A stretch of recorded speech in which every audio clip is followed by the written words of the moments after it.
Let's embroider beetle wings on a bodice.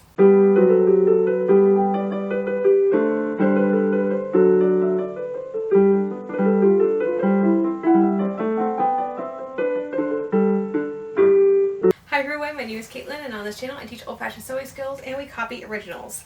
Last month we remade my cotton organdy ball gown from many moons ago when I got into my head I was going to embroider this whole thing with beetle wings. We're finally going to get around to it. So I have a bodice now that fits and we can actually do the embroidery part. So there are several ways I could do this. Now I didn't have to embroider the bodice. It could just be on the sleeves and the skirt itself, but I figured it'll be extra and do a little bit on the bodice. I probably should have started with the sleeves considering it would be the easiest thing to do and to get my feet wet into this technique that I've never done before. However, we're going to start with the bodice because that's what I have on the schedule. Now also for the bodice, once I do the elytra, the embroidery, I have a tucker that goes on top of it. This one was already done from the last one. Hopefully it'll still fit the neckline. It should. But yeah, we're going to put this on as well. I figured it would be easier to put this on once the embroidery was done and it wouldn't be in my way anymore. But yeah, we can talk tuckers and all that as well. But yeah, I'm excited. So I have a whole lot of beetle wings. I have to first draw the design to figure out to know what I'm going to do, and then we can get started. So this will be fun. We're going to see how well this works. This is probably going to be the part that makes or breaks this project. I'm either going to hate this and never get it done, or I'm going to find it's actually not that bad and I can do this. So we'll see how this goes. Alright, so we are finally getting to the embroidery of this project. Although I feel it's only been like 3 months. So I have these long beetle wings that probably would look great as fingernails. And for the skirt, you use the whole wing. For the bodice and the sleeves, the one I'm looking at least on the sleeves, cuts them down, which makes sense because then you can get a lot more in there. It's just a lot more detailed. Oops. So what I found is fingernail clippers work really well for this. Now this whole technique situation here that we're working from, you'll know I like to copy originals. This is a technique that I have not personally seen in person. This whole elytra thing, so the beetle wing embroidery. This is not something I have seen in person. So we are really working off me looking at original garments online and going, okay, I know the technique of how we would actually do this.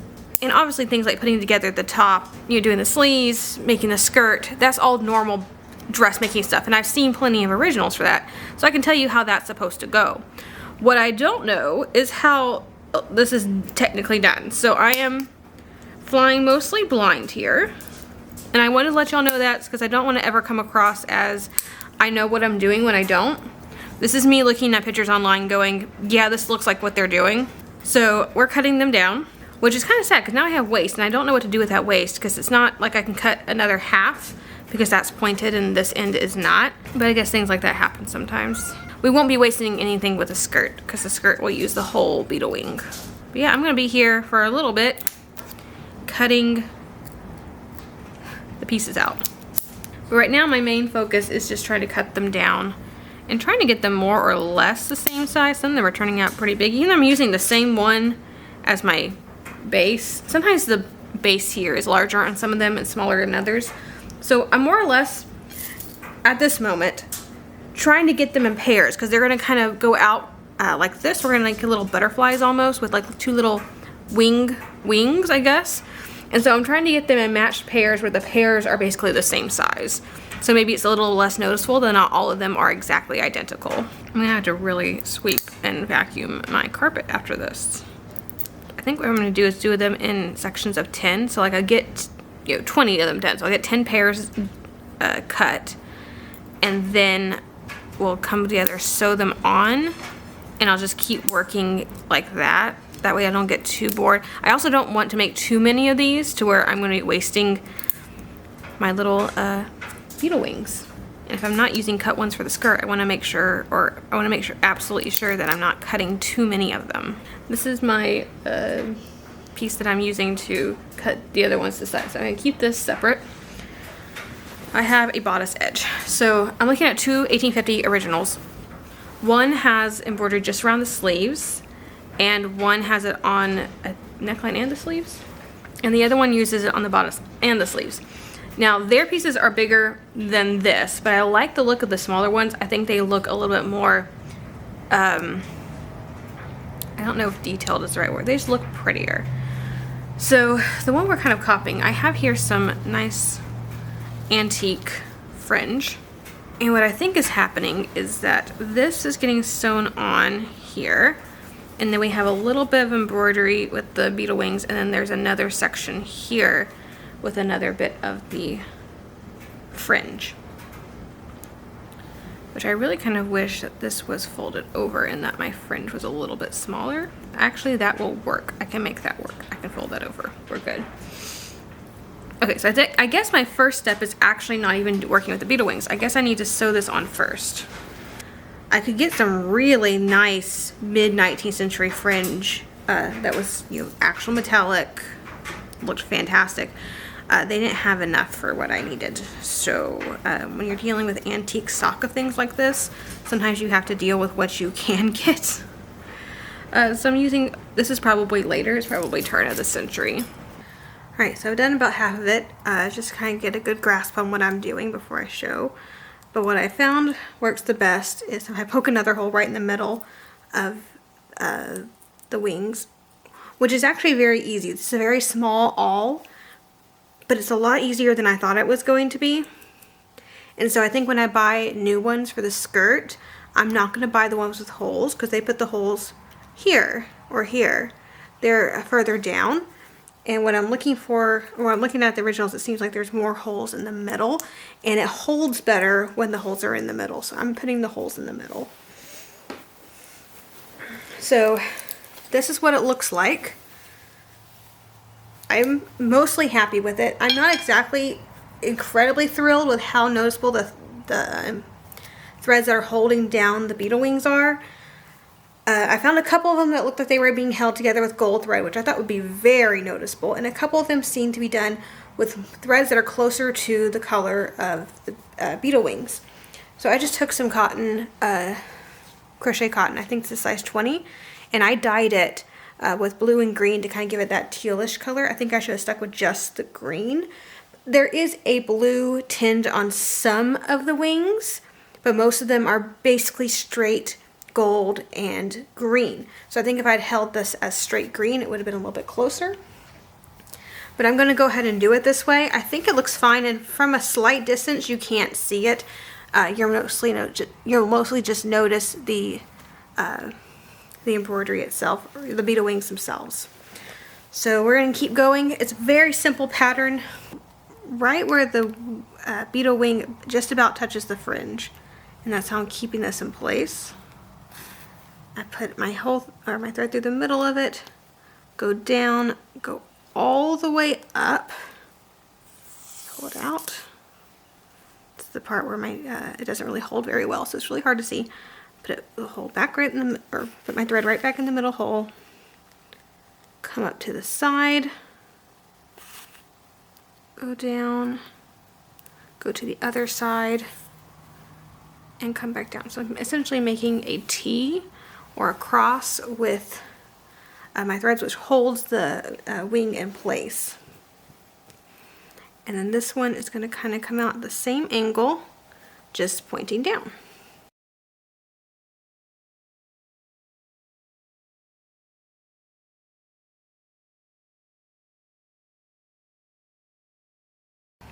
I find it always easier to start with the top one when I'm doing a pair, because then I can get it even with, again, the top of that fringe. I'm doing it mostly by looks and not measurements, because that's something I've learned from the 19th century. We like to do things, if it looks even, then it's good enough. And I'm trying to get better at that. I was originally thinking I wasn't going to do the fringe on top, I was just going to do it on bottom, so I didn't buy enough fringe. But after looking at it, I just decided it's gonna look better with it both ways. That way I can copy the bodice of one of the originals and the skirt of the other original and kind of just mesh the two of them together. I ended up doing both layers of fringe, which I think also looks really nice. So I did order a little bit more fringe, but we don't have to get to the sleeves till next month, and I definitely have enough to do the whole bodice. I just don't have enough to do the bodice and the sleeves. And I looked and I didn't see any other places where the fringe is other than on the bodice and the sleeves. So I didn't order that much extra. I ordered a little bit extra, but I'm mulling around the idea maybe one day making a shawl that matches or a stole that matches, because you do see those as well, in which case I would want more fringe. Go ahead and do that and I'll show you what the underside looks like. So it's like little diamonds or little stars just in the blue, and none of it can be seen from the front, which is good. Don't want it to be seen from the front. But yeah, so it took me exactly 60 wings to do the other half, so I'm expecting another 60 on this half because that makes logical sense. I should have cut them close enough to the same size that that should work. So it looks like we're going to be using 120 beetle wings for the top of this dress. And I am going to keep track of exactly how many wings we use this entire project. So when I'm counting up later on, it's 120 for this. Actually, I'm going to give you the final count when I actually finish it. But my guess right now is that we're going to be at 120. And the goal is to get this done today. Actually, I was going to do it in 3 different days, but this is going pretty fast. I'm actually kind of impressed with how fast this is going. So I'm actually going to get it done in 1 day, which is impressive. I don't know, I was really expecting this to be a really hard and arduous process. And yes, it's going to take time, especially when we get to the skirt. That will take time. However, this isn't difficult work. I don't know what I was thinking when I counted earlier, but it's 144 of these little things. But this is my last one for this, the top part that we're doing today. Now to sew the fringe, I am using DMC's, let's see, what do they call this? Diamond. So it's a true metallic thread. I actually don't care to work with metallic threads. This is not my favorite thing. But I do it when the project calls for it. I really thought this was going to be like an arduous, complicated, not fun thing that was going to take me days. But no, this was actually not that bad. I seem to think that a lot about embroidery projects. I always avoid embroidery, which is weird because I used to embroidery all the time when I was in middle and high school. Probably because I go to places and that, it's easier for me to keep my hands busy, which is an embroidery project. So with just an embroidery project, so I would just bring embroidery projects everywhere I went. And then I put it down for a really long time, and every time I get back into it, every time I think about getting back into it, I always go, oh, it's gonna take so long, and then I do it, and it's like, oh, that actually wasn't that bad. All right, so that looks pretty good. This is my tucker. And a tucker's purpose is kind of like a collar on a day dress. This is what you're going to use for evening gowns. So it has a bit of very fine lace, usually they're hand stitched. This is a little bit of cotton netting, which is hard to get. But that's nice cotton netting. And then I have a insertion over top. It's actually a beading, not an insertion, because it has the space. I'm just going to use these dull scissors to show you. I put a ribbon and then a little bit of lace on top. This helps snug the neckline of the evening gown right up to my body, so there's no gaping. There's no gaping happening, anything like that. And it should fit very exactly, very snugly against the neckline. These are very much universal or nearly universal on evening gowns. The reasons we don't see them on extents, or it's rare to see them on extents, is that these were meant to be worn and then discarded once they get discolored. They're usually a pretty fine materials, but they're of materials you would expect to discard after a little bit. So it's a rare treat indeed where we get to study an original with the tucker in it. I've seen a couple pictures of extents with the tuckers. I've never been able to see one in person, unfortunately, because again, most of the evening gowns they got discarded. Unfortunately, there are people who do some really good photos online, so I've been able to see exactly how they are made. But that's what it's going to look like from the front. Alright, so sewing on a tucker. I don't think we've ever done this on the channel. If we have, it's been a very long time. So the way I like to do it is, of course, you can see the tucker goes pretty far down. And of course, as soon as I start filming, the heat goes on. Well, we're going to go through this because I want to get this project done. So what I do is I kind of do a staggered stitch. So you'll see that I go from the bottom to the top, I go back to the bottom, I go to the top, do the bottom, and I'm not going all the way through. This little section right here is where the piping is. I'm only just superficially stitching this onto the piping because I do not want to see this on the other side. Now, I have the advantage of there's trim here. So even if I did go all the way through the fabric itself, you're probably not going to see it because of the fringe. But I do sew my tuckers on very superficially. These are like collars. They are meant to be removed, washed, and then discarded whenever they run their use. So it's not exactly something that's sewn on permanently. So you can take pretty big stitches. The purpose again is just to get it attached to where you don't have to hold the pins in there anymore. I'm gonna hope I have enough of this ribbon to lace the back. That's gonna be the next thing, because as soon as Rhett gets home, we're gonna try this on, film the ending to this video, make sure everything looks right.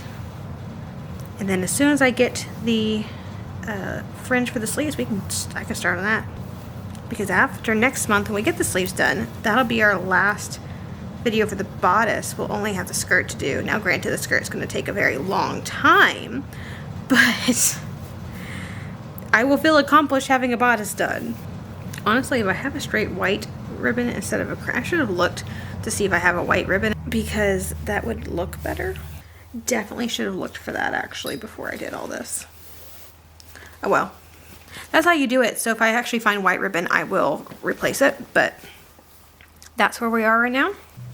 All right, here it is. Yeah, I have on my 1860s corset because I got all the way into this thing and Rhett laced me up, and then I realized, oh, this actually is one of my 1840s corset, and I spent all last month stressing about getting the beetlewing bodice done because I didn't have the corset done. So I had to like rearrange videos in my head and actually get things done before I meant to get them done. I went through all the trouble and I forgot the very next month that this is actually not the corset it goes with. But my measurements are basically the same. So it does fit. The embroidery is gorgeous. It's not tied out in the back, but I told Brett not to bother with that. But you can see how low it was going to be. And we talked last month about you don't want to be able to swipe a credit card down the bosoms. So this kind of raises it about an inch. I don't think you tied this off either, so it's kind of gaping still, but it's not like I can bend over, you don't see anything. But you see the hint of bosoms, which is the point. You want to know that they're there, but not be able to see all of it. So I am incredibly pleased with how flattering this is on my waist. Like, I don't remember my waist being this small in my other dresses, but I looked in the mirror and I was like, oh, well, that's smaller than what I'm used to it looking like. So I think it's the white. It's just very flattering. I don't know. But yeah. I have a petticoat on just because this means I have on goes to like right here when my corset is on, so it's kind of short. It's like, well, that's not going to be appropriate, so I put a petticoat on. I almost put the skirt on over it, but it's very wrinkled, so I thought this would actually look better than that. Plus we haven't got that done yet, so I just figured it'd be good. I was a little bit concerned about the sleeves being too tight, but they're actually not. They're actually pretty good. This is about as far as I can raise my arm, but that's fine because my husband, if I'm dancing with him, yeah, this is good. So I can do what I'm supposed to do in this dress, which is dance. Dance and look pretty. So I think we can do both of those things in this bodice. And it looks great. So next week, or next month we get to do the sleeves. So the sleeves will be embroidered exactly the same way, but again I have to get the rest of the fringe in here in. So it'll be the same thing. It'll be fringe on the very bottom of the sleeve, so it'll lengthen the sleeve. Actually, it won't lengthen the sleeve because this is a raw edge on the sleeve. So that's going to get folded up a little bit. This is going to be applied over top, and that means it'll about even out. It might be a little bit longer than it is now, but not by much. And then we're going to do the exact same thing, and then this will be put over top. So it'll look basically exactly the same.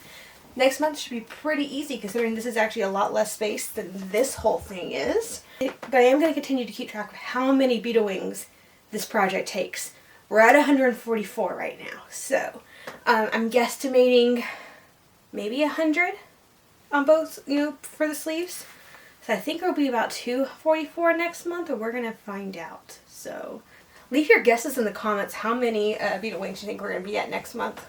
Because I think it'd be interesting to see what everyone else guesses. But yeah, again, we didn't get to put the bodice all the way on last month. So I'm just thrilled that it turned out and that it works. I love the deep V. It's like my favorite thing. The V in the back too. Like that's something I very rarely do. I should do it more.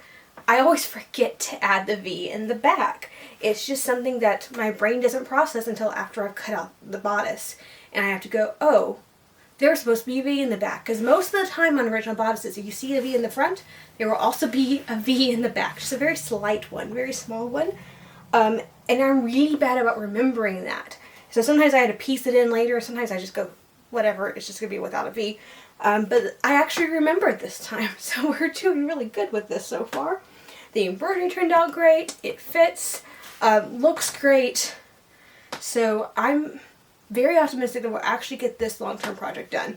The ones we did last year did not get done. I'm still working on them. This one I'm actually pretty confident on. The only thing that might mess me up is how much embroidery the skirt encompasses and staying on track with that. But with how quick this was and with the skirt ones, I don't even have to cut them because those are full beetle wings on the skirts because the skirts are so big. The skirt may be easier than I thought because I won't have to cut any of them. And that's going to cut out an entire step in my process, is the cutting. The only thing I'll have to do is mark the hole in the center and then sew them on. There may be a little bit more involved in the patterning and figuring out the design. There will be more embroidery done with some metallic thread on the skirt than it is on the bodice. So it may actually even out, but the actual beetling part won't be as involved as this was, and this wasn't even involved. So I'm very thrilled with how it's turning out. I think it's adorable. And I am just very pleased with how it's going to turn out. It's going to look great when it's done. So I think that's about it for this month. If you enjoyed the video, please like, subscribe to the channel, click that little bell notification so you're notified anytime I upload a new video. And as always, have a fantastic week, and I'll see you back here in the next video.